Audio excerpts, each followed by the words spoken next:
Hello, friends. The 971st day of the war between Russia and Ukraine continues. Over the weekend, the situation in the area of two cities in the Donetsk region, Selydove and Gurnik, has significantly worsened for the Ukrainian armed forces.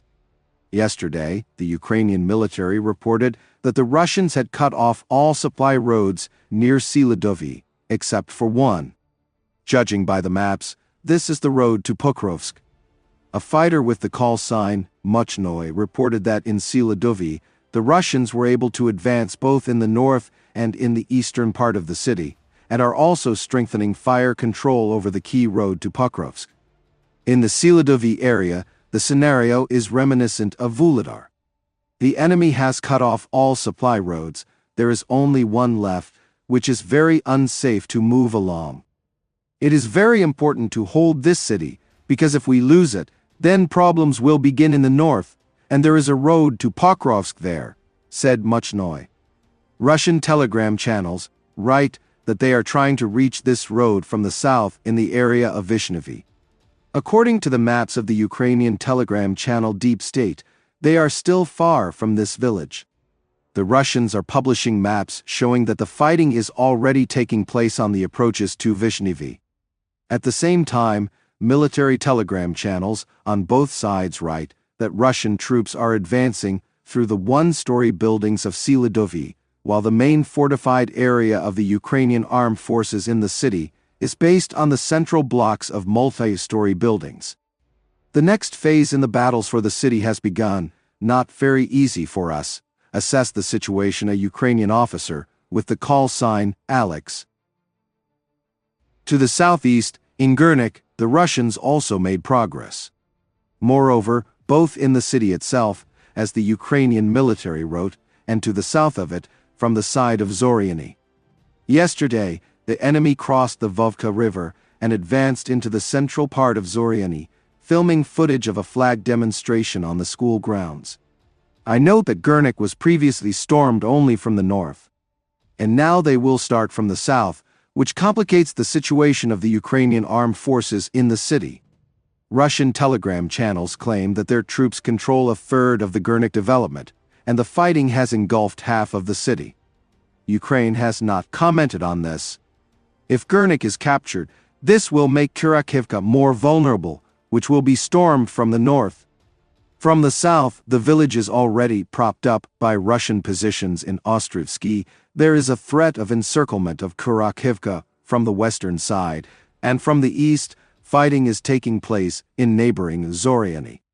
The capture of Kurakhove will allow Russia to cut off a large penetration of the Ukrainian armed forces in this area and level the front, starting the assault and encirclement of another city, Kurakhove.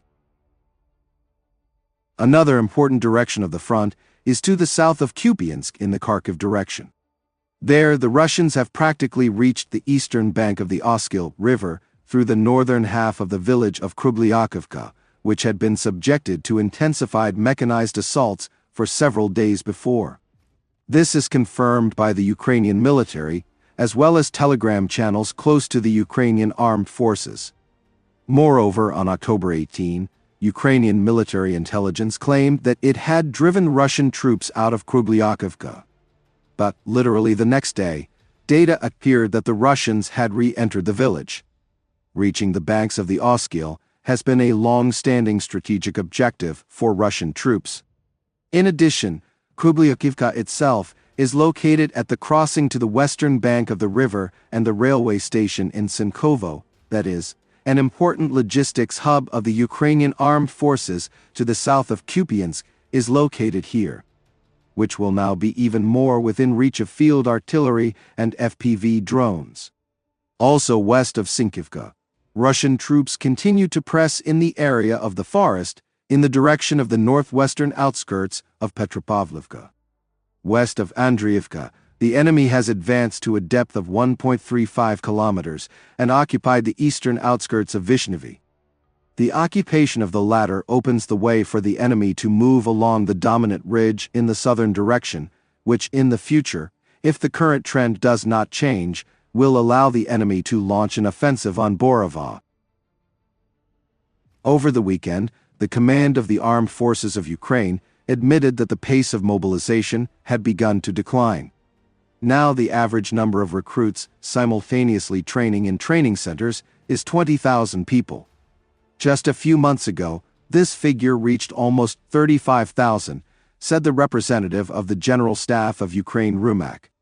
I think that this is not a secret. This figure has decreased somewhat, because the number of mobilization resources entering the training centers has decreased, Rumak said.